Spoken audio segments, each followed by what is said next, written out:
කීයද වෙලාවා හැමදාම ගෙදර එන්නේ රැයට රැ වෙලා. අදවත් කලින් එන්න තිබ්බනේ. ගෙදර කිසිම දෙයක් නැහැ. බඩු ගේන කඩේට යන්නේ කවුද?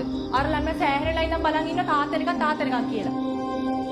දරු සෙනෙහසක් කියලා එකක් දැනෙන්න හැඟීමක් දැනීමක් තියෙන මිනිස්සෙක් වෙන්න එපයි. සුදු අම්මා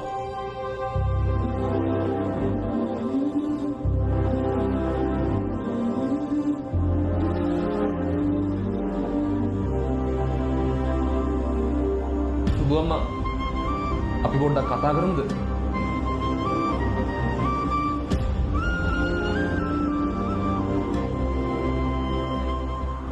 සුදු අම්මා බැන්දට පස්සේ මං ඔයාට සලකපු විදිහ හරි නෑ.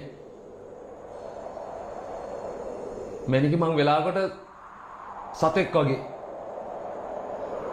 මං මහා ගල් හිතක් තියෙන මිනිස්සෙක් සුදු අම්මා. මන් දන්නේ මං එහෙම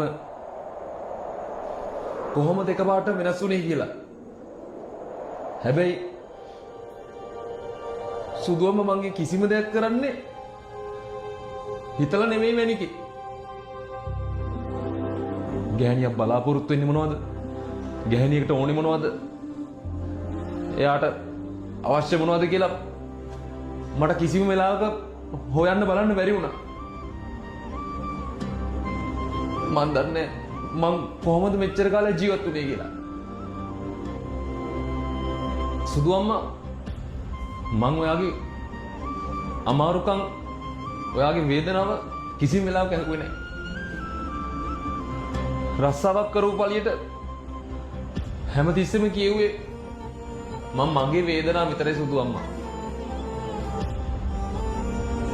මං වෙලාවකට මහා ආත්මාර්ථකාමී මිනිස්සෙක්. මං තිරිසනෙක් වගේ හැසිරුණේ සුදු අම්මා.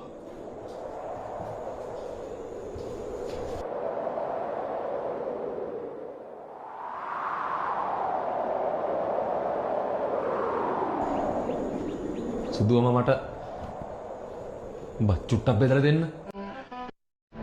මට හොඳට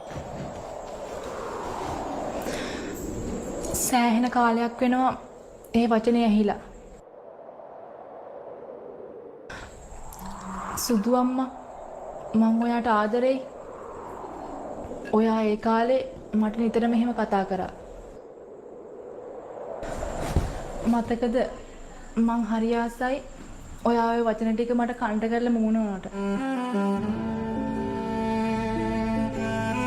පිරිමියෙක්ට ගැහණියක් සනසන්න මහ ලොකු දේවල් ඕනේ නැහැ. එකම එක ආදරණීය වචනයක් තිබ්බනම් ඇති. සුදු අම්මා මං හරි ආසයි වාගේ තුරුලි නිදා ගන්න. ඒ වුණාට හැමදේම වගේ මං අදත් පරක්කුයි සුදු අම්මා.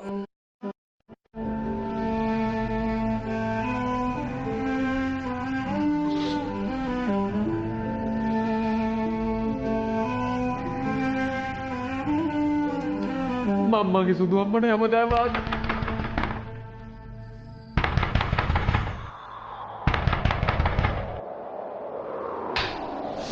අගේ අයියා. ඇයි මල්ලි? අයියා ඇතුලේ ඉන්නවා. මේ ඉන්නේ අයියේ.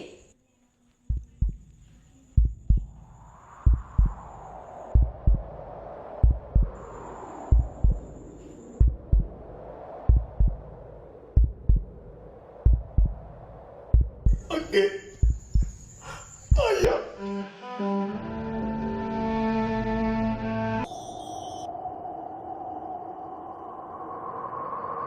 උඹ පරිස්සමින් ගෙදර ඵලයන්.